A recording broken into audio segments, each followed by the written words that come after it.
Beat a brew of the old Sharpie special breakfast, which consists of a couple of packets of instant porridge, raisins, wholemeal milk powder, and sometimes a half a cup of muesli that'll stick to ribs. So hot raro, and then we're away. Well, it's the morning of first full morning, day 2. It's just gone 8:23 in the morning, quite heavy fog this morning.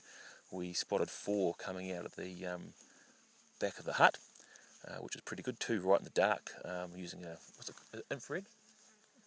A thermal device to spot a couple, but they were just moving to the scrub. Saw another couple as well, but they were well and truly onto us. And then we spotted this 5th one, maybe 1.5 km, 2 km from the hut, and it's just sitting out, looking out over a ridge, 269.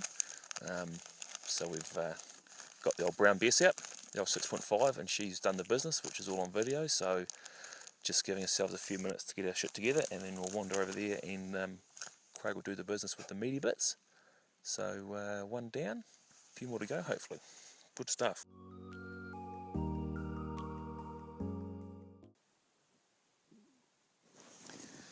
Well, I've just left Craig around the corner to deal with his hind. Quite a nice hind, really lovely coat on it. And I've just skipped around the corner. There's a nice big valley opening up, and about probably 1.5 km across the valley is at least another hind and a yearling, or a stag and a hind. It's a bit too far to tell, so I'm in pretty prime country here, but it is getting 20 to 10, so the day's cracking on, so no rush to get back to the hut. Got a nice lunch there, so we're just going to putt around here, I think, for the rest of the day, and then make a break across the river. I'll just show you a bit of the view of what we've got to look forward to.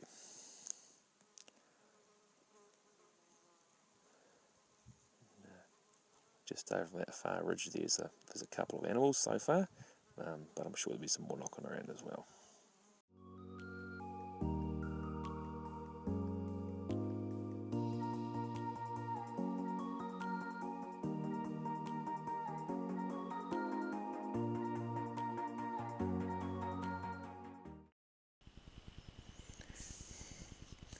Well, it's just before 11 o'clock on day 3. Last night I ended up doing a bit of a tiki tour around one of the big basins up higher up, and saw another couple of hinds, but that makes about 10, I suppose, for yesterday. But nothing with antlers yet, so just struck across the other side of the valley. This morning Craig's gone across into the dockland in the Kawekas, and I'm still on our Sika block and just checking out a few other spots. They looked quite good last year, but it's bloody dry. We had a bit of a late start today. It was quite wet this morning, and now it's come out really warm. So another half an hour of this, and I'll be back to the hut for lunch. But the Kaweka block, the Sika block we got this year, it's quite an open block. There's actually not much bush, so there's more scrub, kanuka and manuka, whatever it is, and a lot of tussock and various other bits and pieces. So quite a good spot if you're into sitting down with your binoculars. You can't really stalk the scrub, it's just way too thick. But there's lots of scrubby little hills with lots of flies, lots of grassy guts that come down into the flats, so heaps of sign. There's been tons of animals around. The guys before us, I think, got a couple. They flew out on Tuesday morning, we flew in Tuesday afternoon, so they may have got a bit of got the wind up around a few of them. But this is one of those spots, as you can probably see, I'm nestled in amongst the scrub here to break up my outline. And that's about 800 yards across the other side of the valley, and 4 on either side. But the old Sika have a habit, they can jump out at any time, any place, so it just pays to be mindful and keep your eye out. But the half an hour here, and I think it's time to head back for a sandwich, and then back out for evening hunt. All good.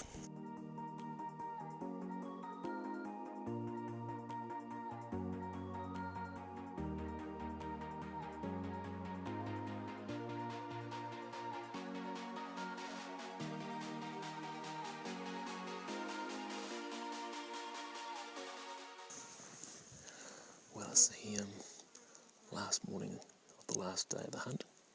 We're packing up tomorrow morning, which is Sunday, and heading out. Last few days we've been hunting pretty hard, but haven't seen anything that's got any horn on it at all, so Craig shot another meat animal this morning about 500 yards from the hut. Quite a nice sized hind, but you haven't seen any stags at all, so I don't think this year's going to be the year, but obviously last year did pretty good with that 4 and the 8. I'll show a picture of her shortly, but no, definitely she's been a lot quieter this year. Could be because it's dry, I'm not too sure, but I've seen a few rubs have had a little bit of activity, but overall really quiet, haven't heard any roars or anything, so better luck next year. But unless something comes up on the walk back to camp, it'll be time to tidy up, have a shower and chop her out tomorrow.